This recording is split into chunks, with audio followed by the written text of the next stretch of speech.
This is VOA News. I'm Tommy McNeil. Thousands of demonstrators took to the streets in Haiti's capital, Port-au-Prince, Sunday to protest corruption and demand that the president resign. Shots were fired into the crowd by an unknown gunman in the Bel Air neighborhood of the capital, causing protesters to run for cover. No details on casualties, but police at the scene took measures to control the crowd. VOA's Creole's reporter in the capital also reported seeing tires burning in some streets. Haiti's president is accused of fraudulently benefiting from funds generated by the oil alliance with Venezuela. The president has denied the allegations and said that they were politically motivated.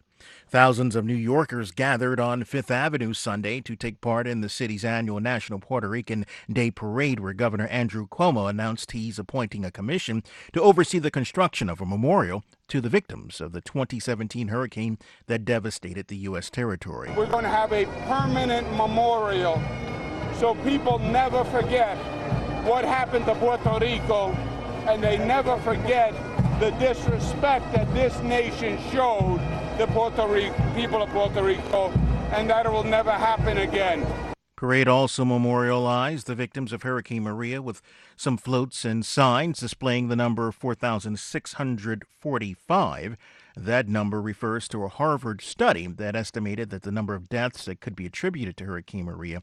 The parade, a fixture in New York for over 6 decades, draws both politicians and celebrities, as well as organized labor, along with ordinary families and groups like marching bands and dancers who hail from different towns on the island.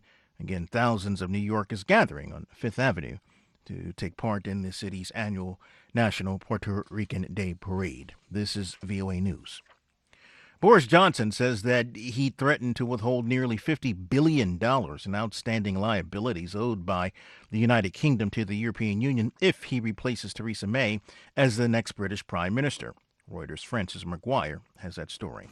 Boris Johnson, the frontrunner to replace Theresa May as the next British Prime Minister, is threatening that if he gets into Downing Street, he'd consider freezing almost $50 billion owed to the European Union as leverage to renegotiate Brexit. The money represents outstanding commitments that the country has already made with the EU. As an EU member, Britain has a role in everything from infrastructure projects to scientific research in the bloc. I've tried everything. And Theresa May had kept that money in her original failed deal, the same deal that has forced her to resign. That is Reuters' Francis McGuire reporting. Polls have closed in Kazakhstan, where police detained hundreds of protesters and several journalists as the country held a snap presidential election.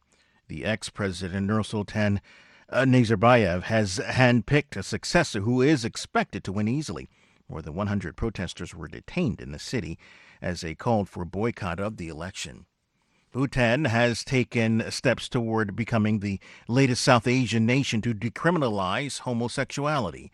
AP correspondent Sarah Bassett. The tiny Himalayan kingdom's lower house of parliament voted overwhelmingly on Friday to repeal provisions that said what is referred to as unnatural sex is illegal. The bill still needs to be passed by the upper chamber. The New York-based Human Rights Watch says it welcomes Bhutan's action to end the criminalization of same-sex relationships. Bhutan's move follows similar action taken by nearby India last year, where the Supreme Court decriminalized homosexuality by declaring related British-era laws unconstitutional.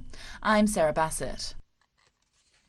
Thousands of people crossed from Venezuela into Colombia Saturday to buy food and medicine after Venezuelan President Nicolas Maduro reopened the border between the two countries. It has been shut tight for the past 4 months. A flood of people seized the opportunity to enter Colombia and pick up supplies that are no longer available in Venezuela.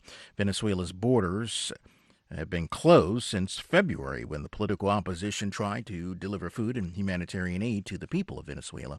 On Saturday in Washington, D.C., hundreds of people ran from a public park where the D.C. Pride celebration had been staged, fearing that a gunman had opened fire. A man was arrested on charges of weapons possession and disorderly conduct after he threatened another person with a BB gun, which is a type of air gun that shoots small pellets. I'm Tommy McNeil, VOA News.